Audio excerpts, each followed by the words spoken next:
Good day, my fellow Jamaicans. Today we come together in observance of Labor Day 2025 under the theme, Protect the Environment, Our Land, Our Duty, Our Future. We must do so as one people, with one purpose, as this is a theme that should resonate deeply with us all.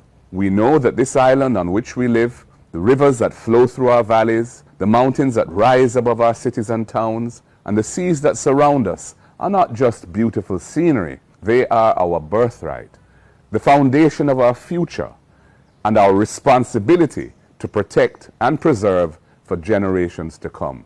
This year's slogan, Jamaica Nice, Protect with Paradise, is a rallying cry that reminds us that our beautiful country is a gift from God that we cannot take for granted.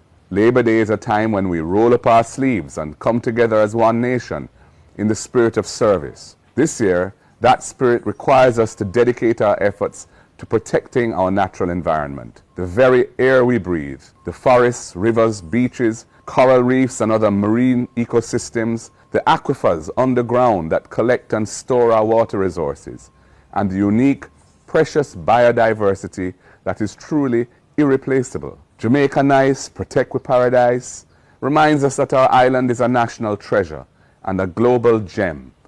But it is also vulnerable. It demands our diligent and watchful care.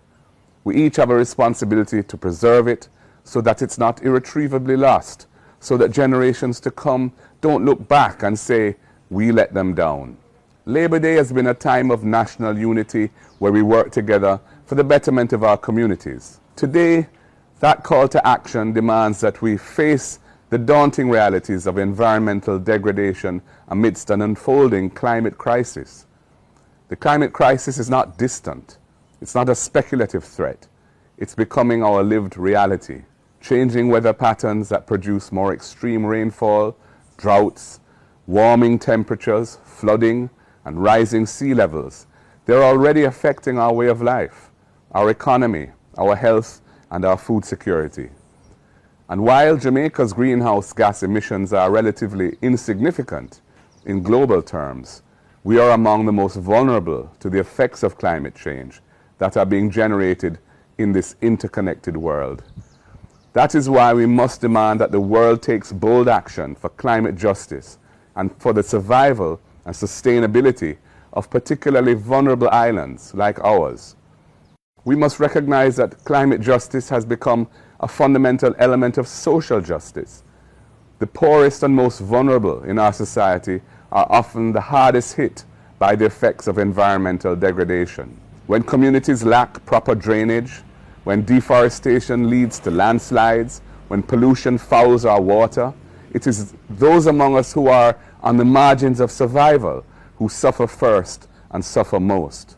Let us demonstrate to our children the value of environmental stewardship. Our children must be taught in schools not just to love this land, but to understand how to nurture and care for it. These practices must become part of our culture if we are to successfully combat the threats that we are currently facing. Let us lead by example, reducing waste, conserving water, recycling where we can, and treating our surroundings with respect. This is how we will build a culture of sustainability that is rooted in our love for our country.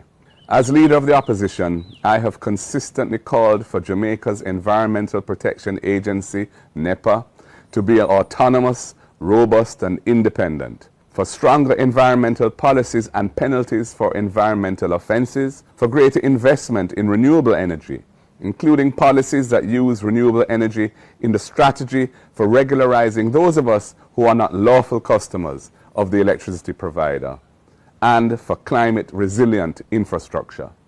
But policy alone is not sufficient.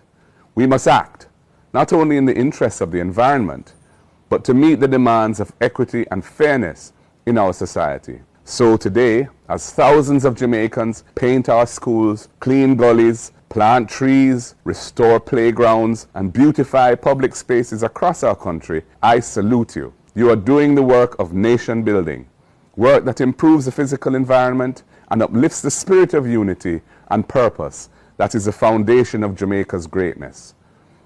Each such act of service is a step towards a cleaner, safer, and more beautiful Jamaica.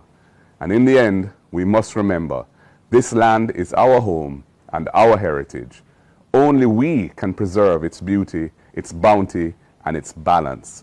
This is why, on Labor Day 2025, we recommit ourselves to the mission of environmental protection, not just as a project for today, but as a lifelong responsibility.